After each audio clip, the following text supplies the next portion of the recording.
What's up, everybody? So I apologize in advance. I've got a cough drop in my mouth. I'm a little under the weather at the moment, but the show must go on, I guess.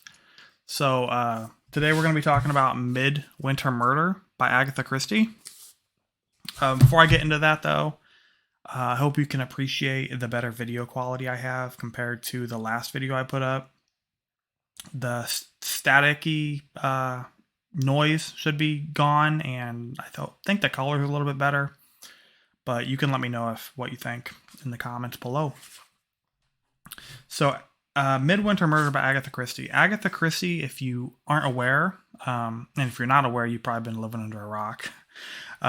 Just joking, but she is a very, very famous mystery writer. In fact, I just read 10 minutes ago that she is number 3 as far as most books sold, behind Shakespeare and the Bible, which blew my mind when I read that. I did not know she was that famous. But every time I go into Barnes & Noble or something, I always see a stack, not a stack, but like at least 2 rows of her books. And I know she's got a huge following of fans. So it's something I definitely wanted to check out. Even though typically this isn't really my genre, the whodunit style mystery.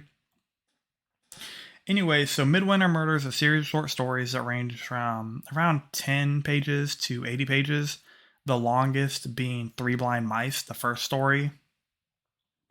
And the first story was actually the one I enjoyed the most out of all of them. And I think that probably has to do with the fact that it was the longest story of them. The rest were just too short, I think, to be interesting. The first one, like I said, the longest was 80 pages. So that one was like 80 pages. And it was about a couple that just inherited this mansion / hotel. But they don't call it a hotel. They use some old-timey word for it. And they're kind of waiting for their first guest to arrive, ever. So the guests start arriving and the snow blows in. Someone dies, a detective shows up, and you kind of know how this story goes if you ever watch like a Scooby-Doo episode or something along those lines. And it was a pretty fun story.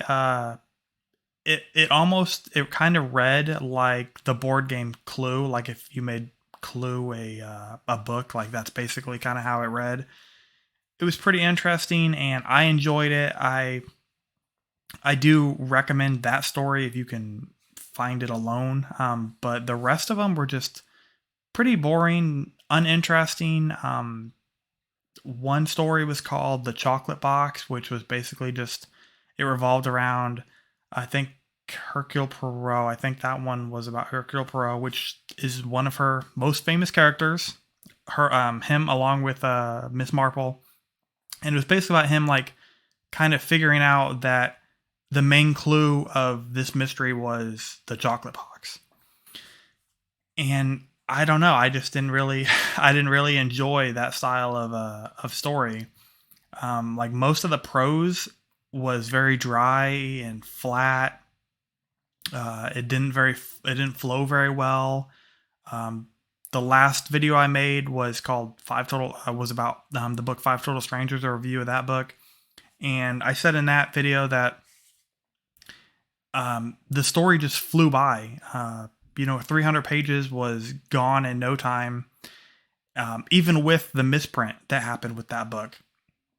Which, if you don't know that story, you should go check out my last video. But yeah, even with the misprint, like the story flew by and it was very fun to read. And yes, it was a YA novel, but still, like, I really enjoyed that one. And this one was just too dry, and I felt like I was grinding to get through it, and I was kind of forcing myself to finish it because I wanted to read every story because, Agatha Christie, like I said, is like one of the most famous authors of all time. And she's got this huge following, which if you like Agatha Christie, no hate to you. I totally get it. Well, I don't really get it, but I do want to read more stories by her. Like I want to read Death on the Nile, which, a full-length novel, something like that, because I feel like her type of story would work better as a longer, a novel, not 10 or 15 pages where you can't really be invested and you don't actually care about the characters a little bit. One thing to note about this, if you do plan on reading it, is it's very formal style writing. Expect the characters to call each other Mr. and Mrs. Suit and tie style characters.